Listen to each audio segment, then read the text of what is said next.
Hello, hello. Blackjack here again, and today I'll be actually finishing my thoughts on RWBY, ending with Cinders Fall. The woman has so many different looks, she deserved her own episode. And starting off as a Season 1 bad guy, she has quite a bit to say, seeing she's been there since the beginning. Miss Glass Slippers comes in at a total of 10 different outfits, counting some minor disguises and not counting Shadow Cinder. We'll skip past those, though, and stick with the ones that actually mean something. And as for the reason why I think Cinder gets some special treatment, past being the primary antagonist after Salem, is her voice actress. Jessica Negri, a friend of Rooster Teeth, is known for... well, she's known for cosplaying in general, but more for how she goes about it more often than not. And while I can't speak enough about her abilities crafting armor, weapons, and other complicated things, I feel Cinder takes a bit more from Jessica's more well-known and slightly racier cosplays. In fact...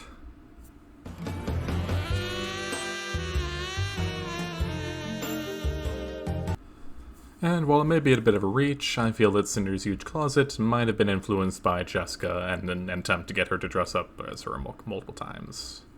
A lot of the outfits are littered with her characteristic sex appeal and play up Cinder's vanity and pride. Ironically, though, the one outfit, or canon outfit, Jessica did cosplay was the one that covered the most skin. Not that I'm complaining about canonicity. That aside, Cinder's primary outfit is definitely a visually interesting one. A strapless red dress, longer on one side, tied together to form a small cleavage window, decorated with vaguely gold vaguely Asian designs, and with a neat feather gem accessory. Oh, and short shorts that are tied off. A rarely seen and very enticing look. Much like Raven, definitely one of the more RWBY designs out there. It definitely shows you the kind of series that you're getting into, at least visually speaking. And she's also wearing a choker and an ankle bracelet covered in dust gems, both of which fan art rarely depicts her without, even if she is undressed.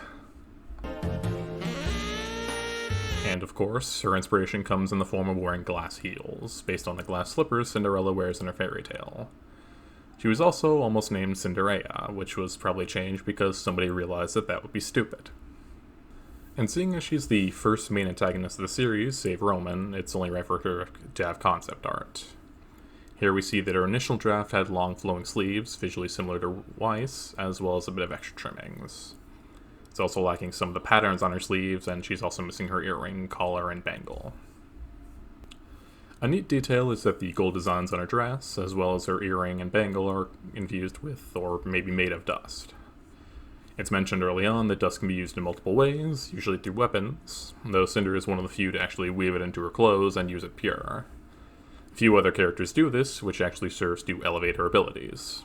Despite magic allegedly not existing, Cinder's use of dust looks the most like someone using straight-up magic, save maybe Glinda. Related to that, a little side note is that the concept of the maidens wasn't fully conceptualized until the gap between volumes 2 and 3, where it's woven in the story. I'm sure the idea was at least in the back of somebody's mind, though, seeing as the intro for Volume 2 shows Pyrrha emanating maple leaves, later used to drive in the horror of Pyrrha losing her individuality and accepting the Fall Maiden's power. What this means is that Cinder's witch, or bad witch-like abilities, were coincidence rather than intentional. Her use of dust was likely to show that she's highly capable of using dust, and honestly there's a high chance nobody really thought about the grand implications because, shut up, it looked cool in motion. As I mentioned before, Monty prioritized style if it meant something got across a bit better. Cinder using dust like magic showed that she was incredibly capable of it, weaving it into her clothes to further her own abilities, making her more of a threat. And similar to the dust infusion, her skill is actually retroactively apparent on her back tattoo. For one, it's actually magic, maybe? She only got it when she got some of the Fall Maiden's power, so at least somewhat related to that. The tattoo takes the appearance of two high heels placed so to make a heart shape, clearly another reference to Cinderella. Though it is interesting to see that Cinder got it when she stole somebody else's power. That would imply that it's not her logo, seeing as she stole it from somebody, though I'm probably just reading into that. It's more than likely just some neat visuals signifying her coming into her own power. It's implied that Cinder came from nothing, which is why she's so eager for Fall Maiden's abilities so that she can finally become strong and be her own person, be someone as opposed to nobody. Once she gets part of the powers, she literally finds her identity and purpose, represented by her logo tattoo appearing. She's finally who she wants to be, at least for the moment. And a quick note is that we don't really know Cinder's age. While it's only been explained away as a joke, Cinder's age is ambiguous, though maybe not more than mid-20s if she truly likes a 17-year-old to match with the other students. It was also jokingly stated that she was the remnant equivalent of Asian, races that stereotypically look a bit younger than strictly Caucasian races. Her eyes are also a bit more narrow than other characters, though probably just to play up her evil side. Narrow eyes are usually associated with scheming and that sort of thing. Again, all of that was just more of a joke, but her outfit does have some specifically Chinese, Japanese, just vaguely Asian patterns, though it didn't really seem to mean anything. Skipping past the Haven disguise, we have more evidence that Cinder was designed to have some visually appealing outfits. Her stealth suit had some concept art showing that it was far less flirty and far more actually stealthy. The original art shows that it actually just covered her body completely, hiding away her arms and chest. Her boots were also a bit different, and she didn't have spare dust canisters and stuff on her thighs. There's also a very early version that shows it lacking all detail, but probably just because it's a very early version, just to get the idea down on paper. A bit more meaningful change is that she also replaced the intricate patterns with black glass mosaics, similar to obsidian, some kind of glass more than likely. Part of the whole glass slipper thing with Cinderella was placed onto them, letting Cinder control them as weapons, and they heat up like flames when she does, creating a sweet visual effect. This changes it from a visually interesting pattern to one that doubles as a weapon and further proof of her powerful abilities. It's also far sexier in the show itself. The zipper is pulled down to show off her cleavage, and her sleeves are replaced with long gloves to show off a bit of extra skin. Even though she's infiltrating a secret area, she still goes through the effort of looking hot, even though that's probably a misstep when one wants to be stealthy. Cinder also has the magical ability to fool anyone into thinking that the attractive woman with the very distinct hairstyle and a spy suit isn't the same woman as the one with the same hairstyle and the visually similar black evening dress laced with similar glass patterns. While it's unclear if Cinder's unknown semblance is involved, she somehow switches her stealth outfit into a lovely evening gown that, come on guys, it's just the same woman, it's not that great of a disguise, she just had a tiny mask on, I mean really. Just a story contrivance, honestly, but still kind of silly. Again, though, I'll mention the late edition of the Maidens. The entire dance sequence took place in Volume 2, so Cinder's ability to change the suit into a dress shouldn't be related to her magical abilities, as the Maidens didn't exist prior to Volume 3. It's probably just for the reference to Cinderella's dress, but that may also mean it's related to the quote-unquote grounded abilities of her unknown semblance, or maybe just a fancy dust trick, or maybe just, again, they didn't think about it, the grand implications, and it was just a neat visual idea. Though, back to the outfit, I do guess having the ability to not be recognized unless you're wearing a very specific article of clothing is also one of the original Cinderella's abilities. Moving on to Cinder's tournament outfit, aka the Mad Max outfit, takes the appearance of a leather jacket and not much else. Aside from some leather gear, she's only wearing jeans and a sarashi, a Japanese-style dressing used by samurai for light armor when worn around the waist, and for women to bind breasts.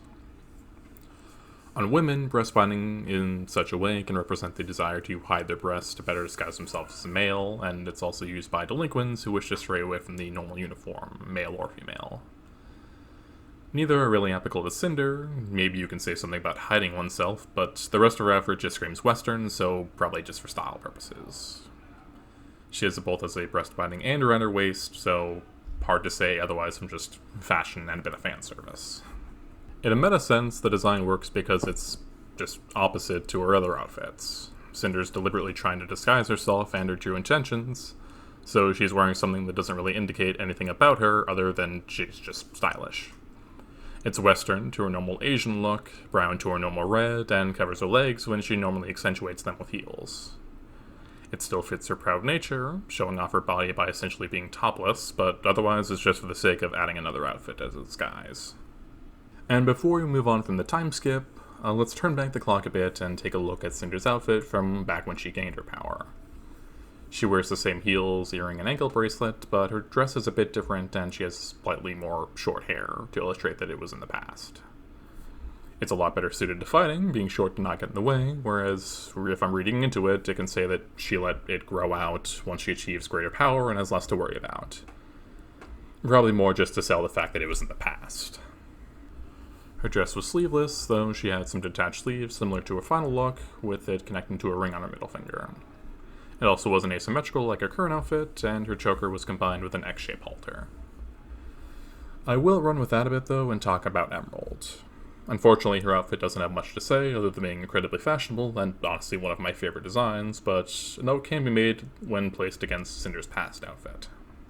Though more than likely another case of the thing we saw first influencing something that we canonically saw that took place in the past. A younger Emerald can be seen with her hair in a ponytail and wearing a very basic top. She joins Cinder, and the current Emerald is seen having a bit of a dependent personality on her, needing Cinder's validation after years of abuse. Cinder's past outfit has her with short hair and an egg-shaped halter on her top. It's a possibility, though probably retroactive again, that Emerald's current outfit is based on this look, as she changes her hair to be shorter with the two tails and trades her top for something with an egg-shaped halter. Maybe a coincidence, but Emerald does idolize Cinder up till that point, and she believes she dies. Sadly, that's about all I can say on Emerald specifically, and even then that's breaching a bit. I do like her outfit, but it's one of the ones that doesn't really say anything. And now we move on to her supposed death, of the first of two. Cinder's Volume 4 outfit shows that she's damaged and afraid. Though it's based on my own theories, Cinder might have taken the opposite path of RWBY's outfit evolution. In my head, RWBY's timeskip outfit shows her growing up and becoming more confident in her body, showing her wearing thigh highs and a top showing off her bust compared to her original outfit that covered every inch of her. Cinder's original outfit shows off a lot of Cinder's pride.